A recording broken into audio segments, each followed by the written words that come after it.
La 8e édition du festival, c'est du 3 au 6 janvier. Et le jour officiel où le symposium aura lieu, c'est le 4 janvier. C'est officiel. La date de la 8e édition du festival du Djogwemi Tonaye est dévoilée. Cette fois-ci, les panélistes seront plus nombreux et sur le plan international aussi. Quand nous voyons les réalités traditionnelles devant la modernité que nous vivons aujourd'hui, quel avenir, comment la femme africaine peut faire pour s'en sortir, comment elle peut trouver le juste milieu des réalités de sa vie, des défis qu'elle fait face aujourd'hui. Et c'est pour cela que nous avons invité des femmes traditionnalistes, mais également des scientifiques. Dans le palais de la Reine-Mère à Ayou, dans la commune d'Alada, son Altesse Nae Podito Animaso de Kondo Dotodegla et son équipe s'activent déjà dans les préparatifs de ce festival, notamment sur le plan spirituel. Il s'agit de la cérémonie cultuelle qui fait place au festival Djogwemi Tonaye.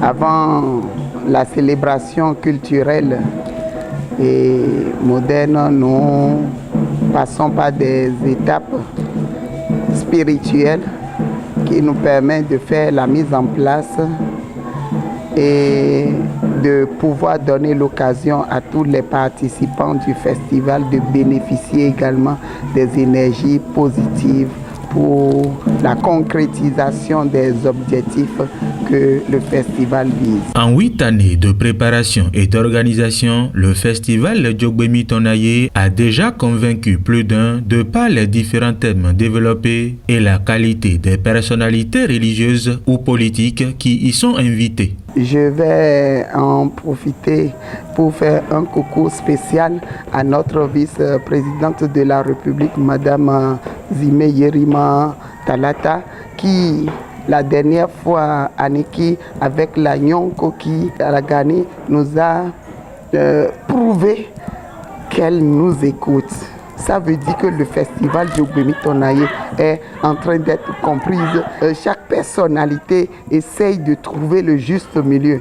Et c'est l'objectif que nous visons. Ressortir le féminin sacré caché en la femme pour permettre à la femme de se découvrir à elle-même et mieux s'affirmer dans la société. C'est tout l'intérêt de ce festival. Nos doléances seront de demander aux autorités qui nous accompagnent depuis 8 ans et ceux qui n'ont pas encore pu faire quelque chose de bien vouloir nous aider à continuer la mission, car c'est une mission noble. Quand la femme vit mieux, c'est que la paix règne. Quand la femme se développe, c'est que la société se développe, puisqu'elle est le pivot central de notre société. Parce que quand chaque citoyen prend sa place dans la société, tout peut aller normalement. Et les efforts que le président de la République, de notre Excellence, M. Patrice Guillaume Athanase Talon, tout l'effort qu'il est en train de fournir aujourd'hui avec son gouvernement, si chaque citoyen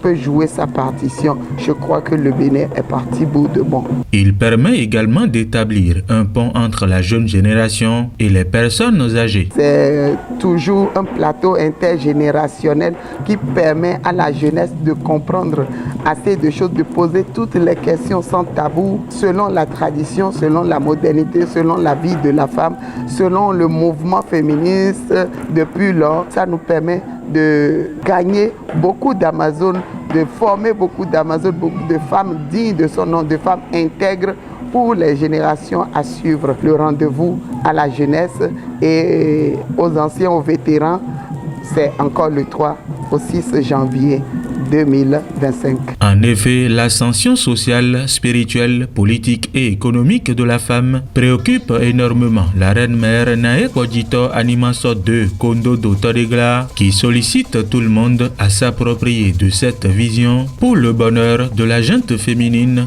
au Bénin et dans le monde entier.